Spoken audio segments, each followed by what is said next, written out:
Alors, je suis Sébastien Lefranc, je suis le directeur des systèmes d'information de Grand Paris Grand Est. Je suis arrivé à Grand Paris Grand Est début 2021.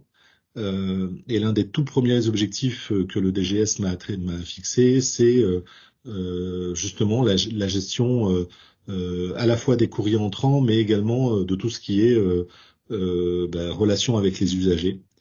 Et c'est de là qu'est né ce projet de refonte à la fois du site internet et de notre guichet unique de la relation usagée qui devrait aboutir bientôt. Je vais vous présenter euh, euh, ce qu'est Grand Paris Grand Est en fait au travers de ces quelques slides.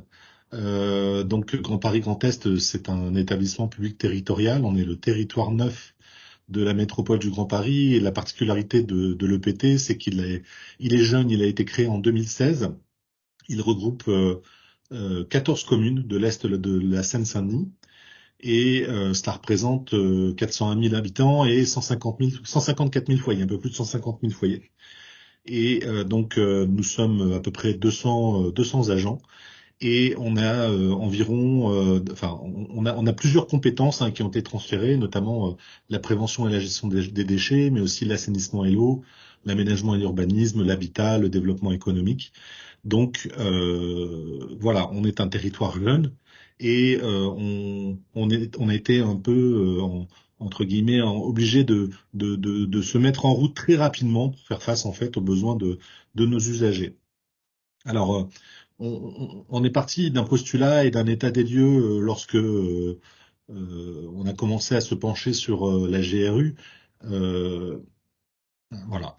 Lorsqu'on a commencé à se pencher sur la GRU, c'est que on avait vraiment une très forte demande autour de tout ce qui était gestion et prévention des déchets, notamment par rapport à tout ce qui est demande de bac de de ramassage de déchets, aussi des demandes d'accès en déchetterie.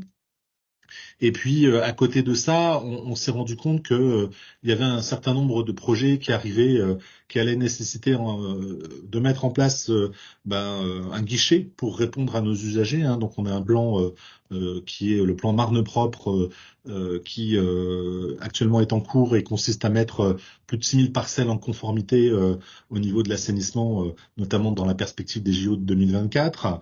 On a une maison des services publics, de la justice et des droits.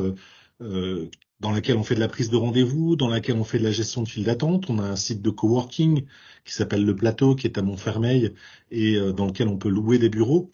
Et puis, il y a plein d'autres services, plein d'autres démarches qui arrivent et qui sont un peu sur notre roadmap, hein, notamment autour de la rénovation énergétique des bâtiments, l'inscription à certains événements, voilà, l'accès par badge aux équipements ou aux déchetteries. Donc, vous voyez que si vous regardez le périmètre de, de ce que l'on avait aujourd'hui et de ce que l'on aimerait faire, en fait, on est vraiment très très loin de ce que l'on aimerait faire et on est parti aussi un petit peu dans tous les sens, c'est-à-dire que les directions avaient tendance à travailler en mode siloté et à avancer de leur côté, ce qui fait qu'on se retrouvait parfois avec plusieurs guichets différents, plusieurs comptes différents.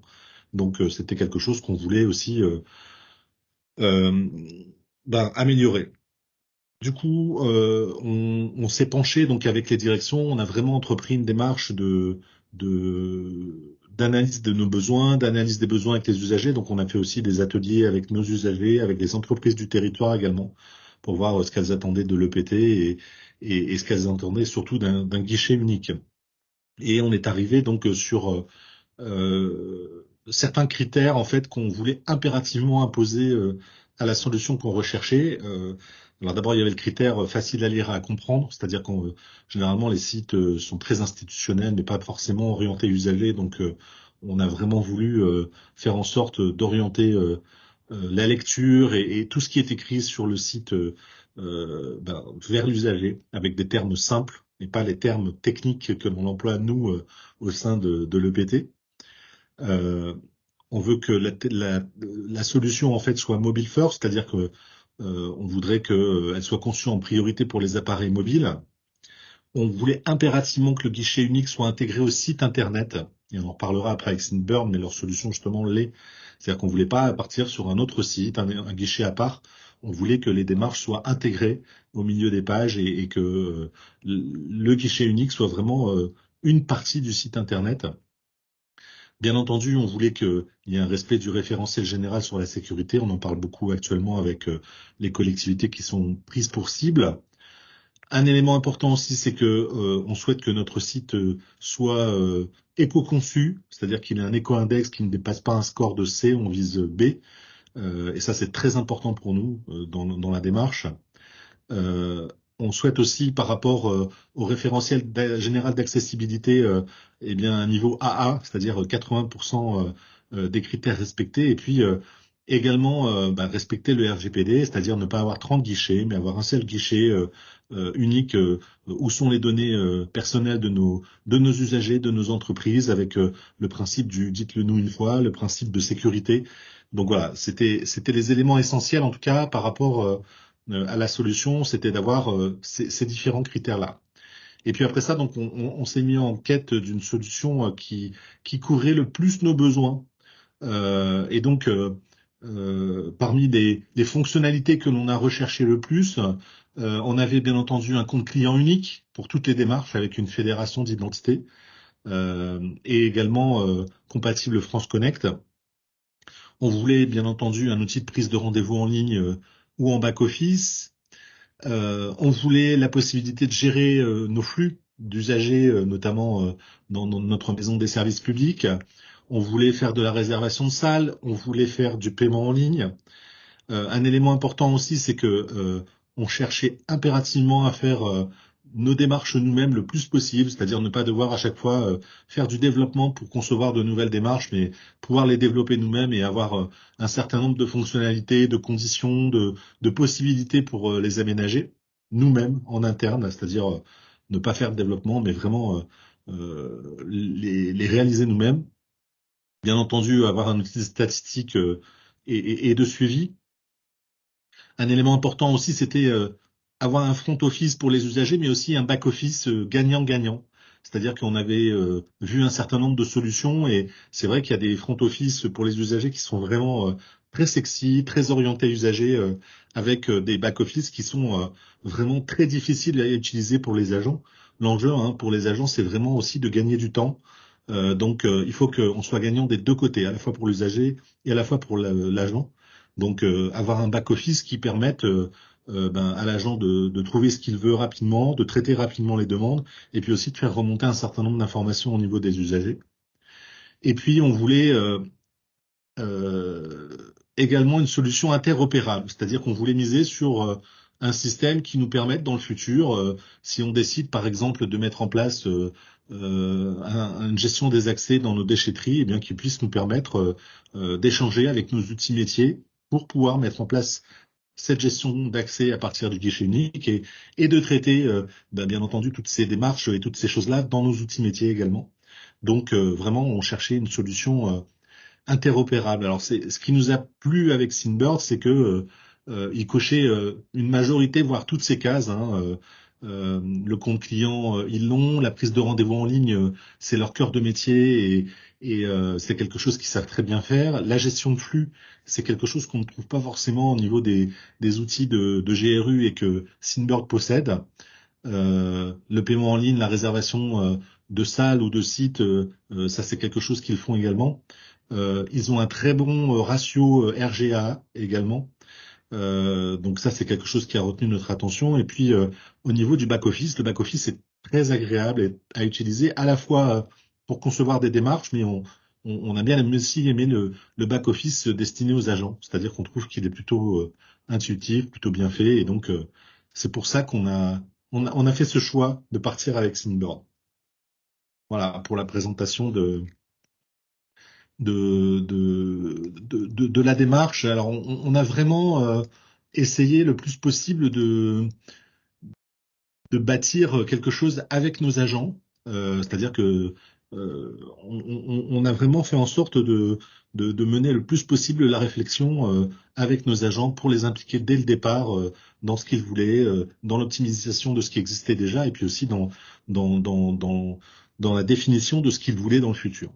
Voilà, pour l'origine et la genèse de notre démarche. Alors on est aujourd'hui lancé avec Synbird depuis le mois de septembre à pleine vitesse au niveau du projet, hein.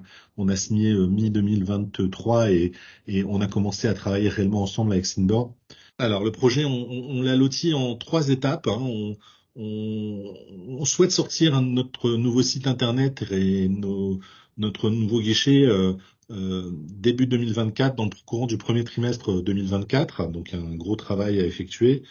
On a établi une roadmap de démarches avec un certain nombre de démarches liées à la gestion des déchets dans la version 0. Il y en aura 5 ou 6.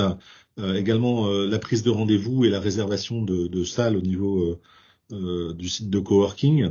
Et puis donc après, on a aménagé une roadmap qui va nous permettre d'augmenter l'offre proposée sur le guichet unique au fur et à mesure de l'année 2024 et 2025, en sachant que on souhaite en fait, développer une démarche, c'est très facile techniquement, c'est-à-dire que c'est quelque chose qui peut aller vite, mais on souhaite avant tout, en termes d'organisation, que on soit en mesure par derrière de traiter les demandes d'usagers qui arrivent au niveau du guichet et de répondre convenablement aux démarches. Donc il y a à la fois un travail technique de définition de la démarche avec une sorte de logigramme qui permet de savoir, en fonction de telle ou telle condition, ce que l'on demande à l'usager et vers quoi on l'oriente.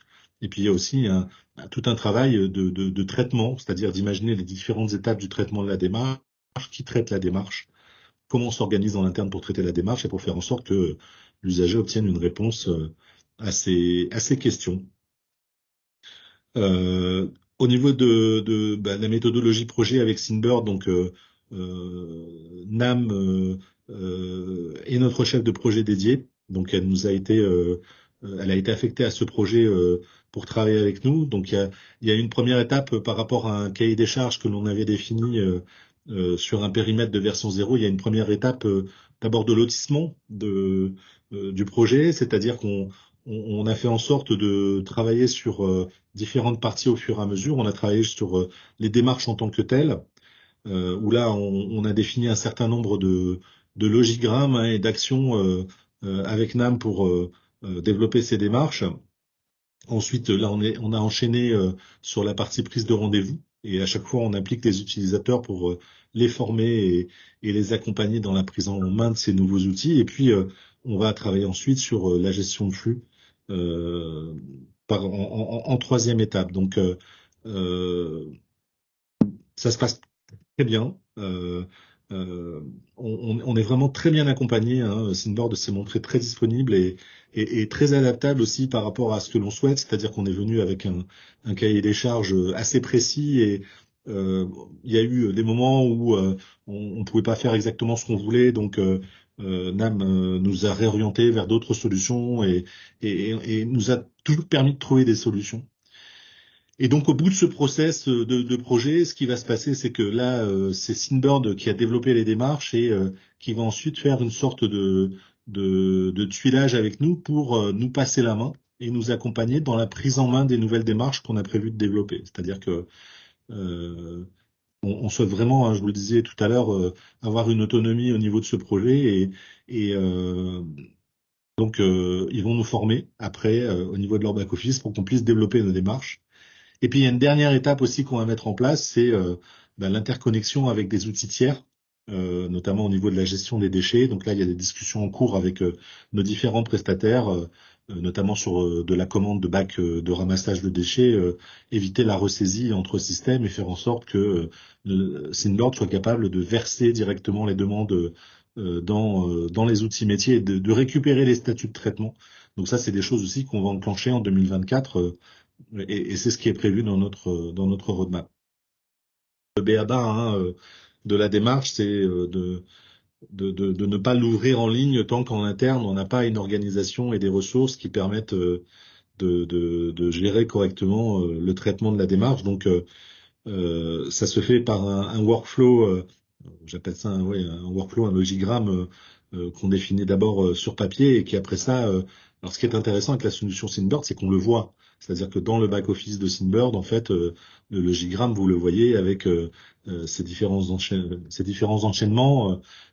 C'est très très visuel. Donc c'est aussi ce qui nous a plu dans ce back-office, c'est que il y a vraiment la possibilité de voir ce que l'on développe et de d'interchanger les choses, de modifier les choses assez facilement. Mais effectivement, c'est vraiment un combiné entre une réflexion sur la démarche en tant que telle et surtout une organisation pour qui va la traiter. C'est exactement ça. Là, on est dans la phase de tuilage, hein, de formation et d'accompagnement. Alors, il y a un accompagnement des utilisateurs, hein, et des agents de l'EPT sur toute la partie utilisation du back-office de Synbird. C'est-à-dire que NAM et les formateurs sont très présents pour la prise en main des agents autour du back-office et toutes ces choses-là. Et il y a aussi un accompagnement des administrateurs de la plateforme, notamment dans le développement des démarches. Et donc on est au niveau de cette phase et on est également au niveau de la recette de tout ce qu'on est en train de mettre en place avec vraiment cet objectif de sortir une version zéro, une toute première version zéro dans le courant du premier trimestre 2024. On a eu Echo de Sinbird par Clichy, avec qui on a fait un retour d'expérience, c'est-à-dire que le DSI de Clichy, on l'avait sollicité pour savoir ce qu'il pensait de la solution, et c'était plutôt positif. Et puis effectivement, Garch, c'est un peu notre cible, c'est-à-dire que Sinbird est très très bien intégré au site de Garch d'un point de vue graphique et d'un point de vue conception, et c'est un peu notre cible, c'est-à-dire qu'on aime bien la manière dont les démarches ont été intégrées au site de Garches et on aimerait vraiment essayer de reproduire la même chose pour le futur site de Grand Paris Grand Est.